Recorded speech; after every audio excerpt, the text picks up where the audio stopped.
बच्चों ये घात समीकरण 6x² माइनस एक्स माइनस 2 बराबर 0 के मूल ज्ञात कीजिए।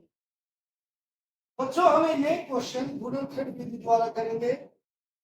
इसके लिए बच्चों यहाँ पर हम पहले 6x² minus x minus 2 equal to 0 हम ये जो समीकरण दिया है इसे ऐसे कैसे उतार देंगे।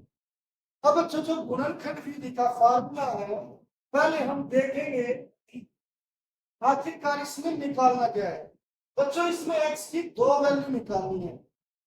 जो वैल्यू जिन पर यह समीकरण 0 हो जाए उसे ही हम मूल कहते हैं। तो उसके लिए बच्चों हमें जो दो नंबर चाहिए उनकी गुणा इन दोनों गुणा के बराबर होनी चाहिए इन दोनों संख्याओं।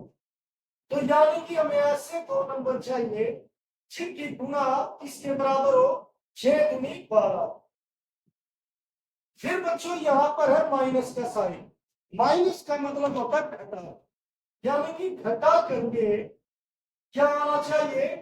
यहां पर बच्चों जो x के साथ गुणांक होता है वो, यहां पर x के साथ कोई गुणांक नहीं है तो इसका मतलब यहां पर 1 है। तो घटा करके क्या आना चाहिए 1 आए। अब ये जो साइन है बच्चों ये साइन हमें बताता है कि बड़ी संख्या के साथ माइनस का साइन हो।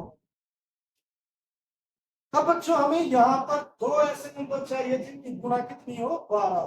तो पहले ऐसे देखते हैं ऐसे दो नंबर कौन कौन से हैं। 1 गुणा 12, 2 गुणा 6, 3 गुणा 4।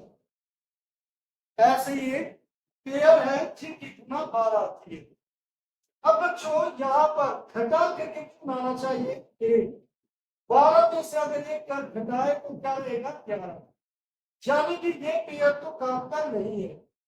फिर 6 में से 2 घटाए तो कितना आएगा 4। तो ये पेयर भी मेरे काम का नहीं है। अब 4 में से 3 घटाए तो क्या आएगा 1। तो यानी कि घटा करके 1 और गुणा करके 12। ऐसे के दो नंबर है 3 और 4। इनमें बड़ा नंबर है 4, छोटा है 3। अब बच्चों बड़े नंबर के साथ क्या आएगा माइनस का साइन। तो ये आ गया माइनस। अब इसके साथ में क्या लगाऊं माइनस। अगर बच्चों मैं यहाँ पर माइनस लगा दूंगा तो सेम साइन साइन होने पर ये छूट जाएंगे।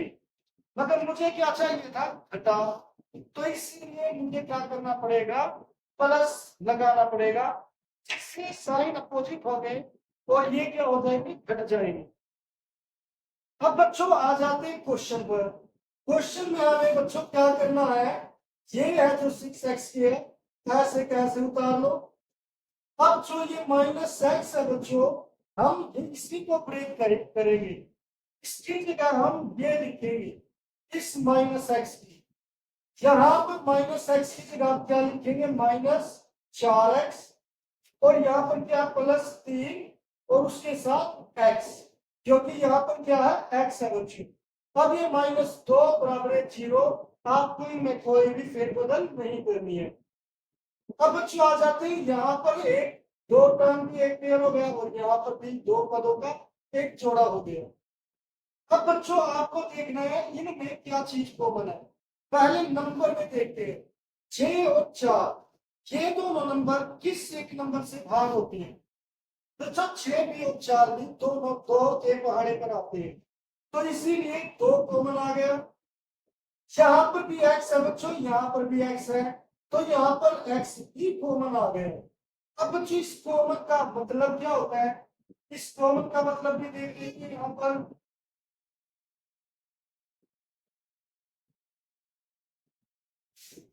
बच्चों अगर मैंने कॉमन लिया तो मैं क्या करूंगा 6x² माइनस 4x इसको मैं 2x से भाग करूंगा तो ये हो गया 2x। x से पावर कट गई 2 से 2 एकम 2 2 या 6। ऐसे ही इसे भाग करूंगा 2x से 2 से 2 दूनी 4 x से x कैंसिल हो गया। तो बच्चों यहाँ पर क्या बच गया 3 और एक ये x, यहाँ पर माइनस यहाँ पर 2 तो अंदर यहाँ पर आएगा 3x - 2। अब बच्चों आ जाते हैं इस जोड़े पर। इसमें क्या कॉमन है? पहले तो बच्चों ये प्लस ले लो, दूसरा 3 और 2, यहाँ पर दो संख्या है, ये किस पहाड़े पर भाग होती है? बच्चों केवल एक है जो इन दोनों को भाग कर देगा, तो एक।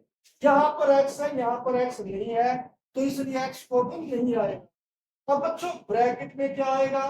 ब्रैकेट में आएगा 3x माइनस 2 को अगर इसे भी एक से भाग करें, इसे भी एक से भाग करें, तो उत्तर सेम आएगा।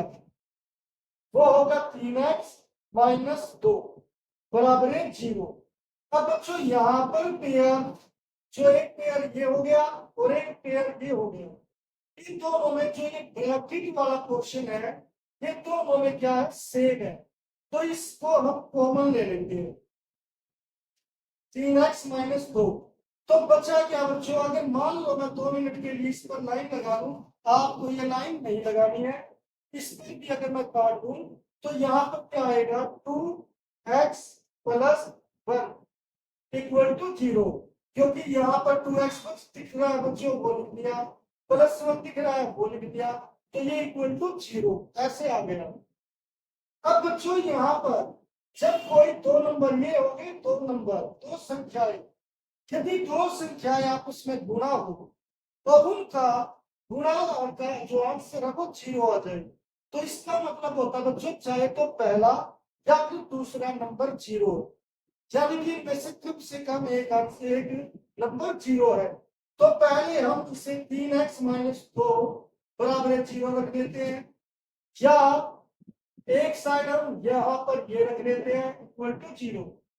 इसका मतलब है चाहे तो ये 0 है या फिर ये 0 है। जैसे मैंने बताया कि जब भी कभी भी दो नंबर आपस में गुणा होंगे और अगर उनका आंसर 0 आया तो उनमें से एक वैल्यू 0 है, एक नंबर 0 है।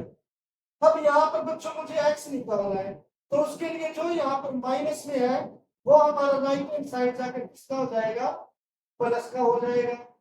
अब यहाँ पर x है, x के साथ ये गुणा में है, तो ये 2 के भाग में चला जाएगा, यानी 2/3 हो जाएगा। ऐसे ही बच्चों यहाँ पर ये जो प्लस का है उधर जाकर किसका हो जाएगा? माइनस का। और जो ये x है इसके साथ जो ये 2 गुणा में है, ये हमारा राइट हैंड साइड होकर किसमें हो जाएगा? भाग में। तो बच्चों ये दो नंबर वे है जिनकी गुणा करके जो हमने ये देखे, जिनकी वैल्यू यहाँ पर रखेंगे, x की जगह रखेंगे, तो ये समीकरण, इस समीकरण का आंसर क्या आएगा? 0 आ जाएगा। तो ये दो नंबर है, इसीलिए हम इन्हें मूल कहते हैं। क्या कहते हैं? मूल।